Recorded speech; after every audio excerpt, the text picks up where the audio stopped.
direção do São Paulo, para a gente juntar as duas coisas, porque é exatamente o que acontece no momento do São Paulo agora.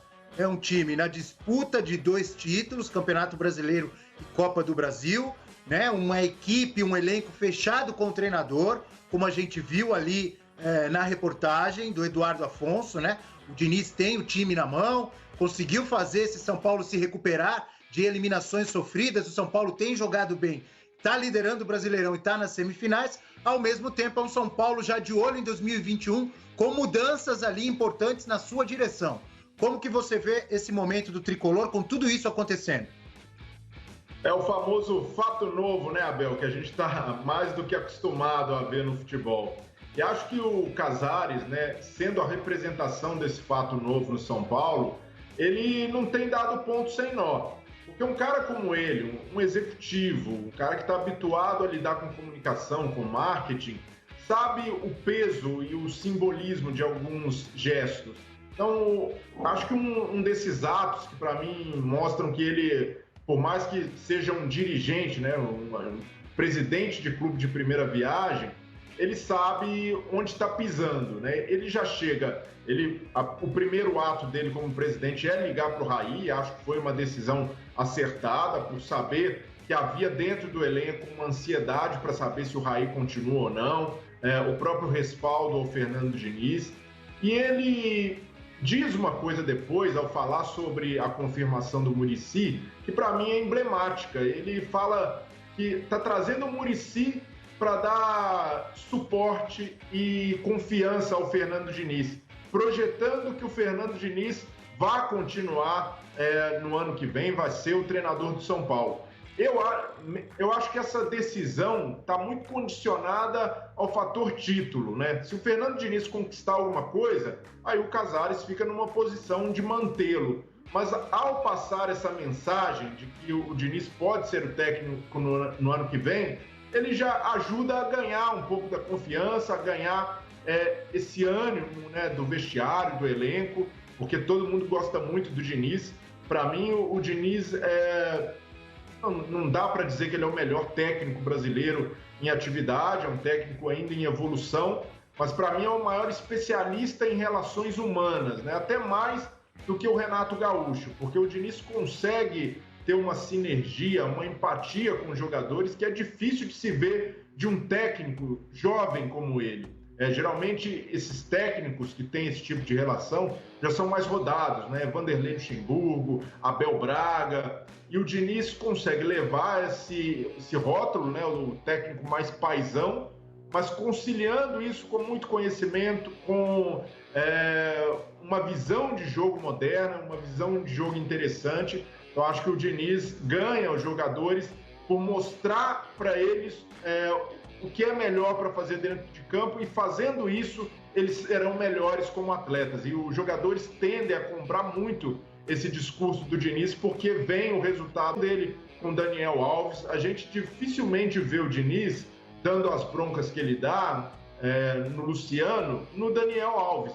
É porque o Diniz respeita o Daniel? E eu acredito que não, é uma leitura de personalidade diferente, de saber como cobrar um ou outro jogador, e isso faz com que o Diniz tenha esse perfil muito interessante, né? Conciliando o cara que é boleiro, que fala a língua do jogador, mas ao mesmo tempo que consegue dentro de campo passar e praticar um jogo interessante, um jogo vistoso e moderno. Então, para mim, o Diniz, ganhando título ou não, deveria ser o técnico do São Paulo em 2021. Mas como a gente sabe que o Casares também quer esse apoio da torcida ao seu início de mandato, observando todo o desgaste que foi com o Leco à frente do poder, ele vai esperar para dar essa confirmação e certamente vai atrelá-la a um título.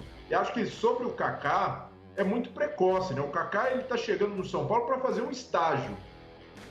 Como não é um cargo remunerado e um cara do tamanho do Kaká, acho que é sempre bom você ter por perto, né, no São Paulo, acho que mal não vai fazer. Mas não dá para equipará-lo ao que o Raí faz hoje. E o Kaká certamente não tem preparo e sabe que precisa se preparar muito mais para fazer o trabalho do Raí com erros e acertos. O que o Kaká vai fazer é uma nova função, né?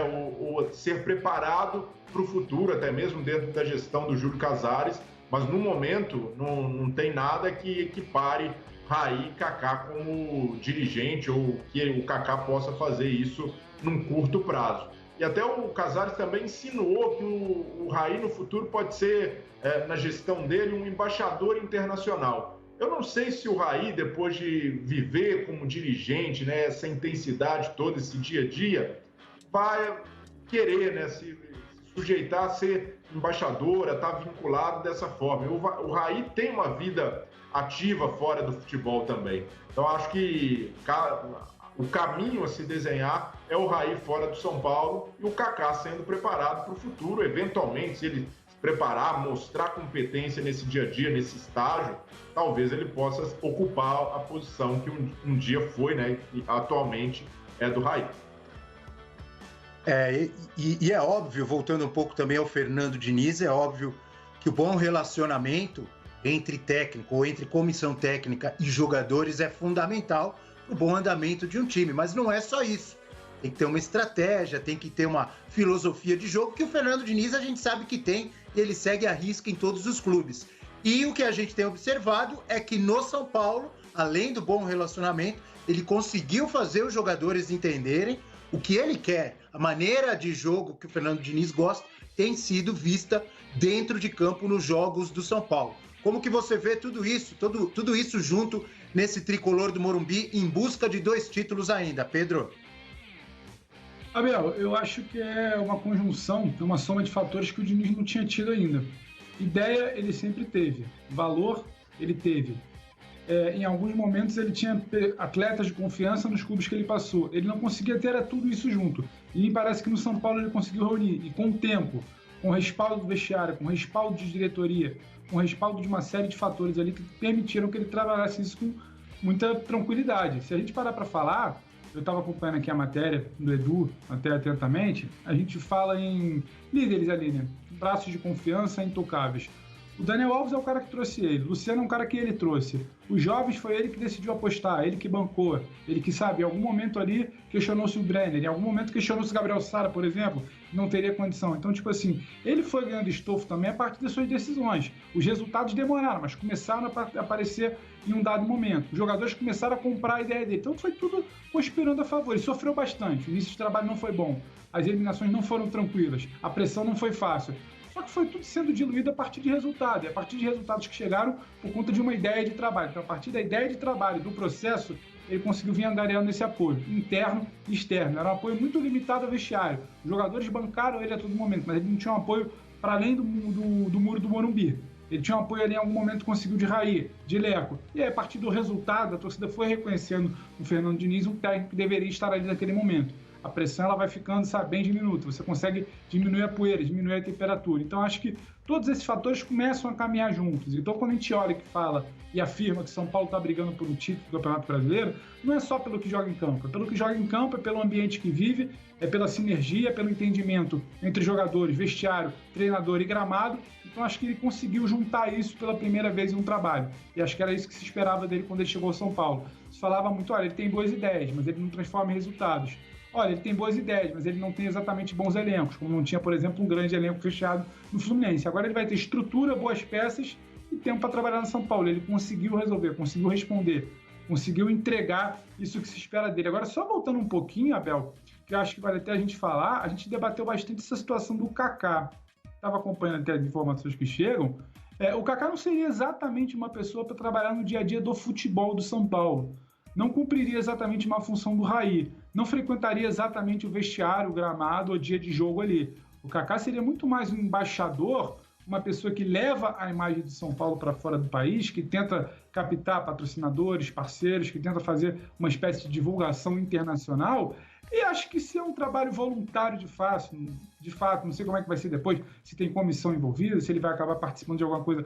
Agora, o que o Brenner falou, mal não faz. Você tem uma figura como o Kaká, sabe, o Kaká é um cara praticamente irretocável. A gente não lembra aqui de uma grande polêmica. Você não tem que questionar do personagem, da figura, sabe, do ser humano Kaká. Então você tem o cara com a imagem do Kaká levando sabe, o nome do clube para fora para tentar fechar uma parceria por um valor, por enquanto, que se diz de graça, mal não faz. Então, acho que faz bem o Casares, com toda a sua habilidade de comunicação, relacionamento, sabe, relação pública, sabe. Então, acho que ele sabe onde ele está pisando quando ele traz um Muricy para coordenar uma transição de base, quando ele tem uma sacada inteligente de não tirar o Raí agora, manter ali até o final do campeonato, porque isso tem um peso no vestiário, quando ele tenta o Kaká para elevar sua marca fora do país. Então, acho que o Casares tenta, pelo menos num primeiro momento, construir essa base política. Base, por acaso, que se diga que o Leco não teve. O Leco era uma unanimidade às avessas. Ninguém queria saber do Leco. Você não via um sopro de elogio ao Leco. A gestão não era boa, não era transparente, São Paulo não conseguia patrocinador, São Paulo não conseguia quitar o salário do Daniel Alves em dia, São Paulo não tinha resultado em campo, nada que o Leco fazia conseguia ser passível de um elogio. Então o Casares ele começa a se blindar, começa a se armar, começa a tentar gerar um ambiente favorável para iniciar esse trabalho. E, obviamente, se começar esse trabalho com o título brasileiro, é bom que se diga, vai ter muito pouco mérito dele, é um trabalho já construído há algum tempo, talvez permitir que esse ambiente siga tranquilo, seja mérito do Casares, e aí se ele tiver pavimentado um cenário político, sabe, conseguir compor alguma situação interna ali, sabe, abafar, diminuir a temperatura e ainda começar com o título, acho que tende a ter uma vida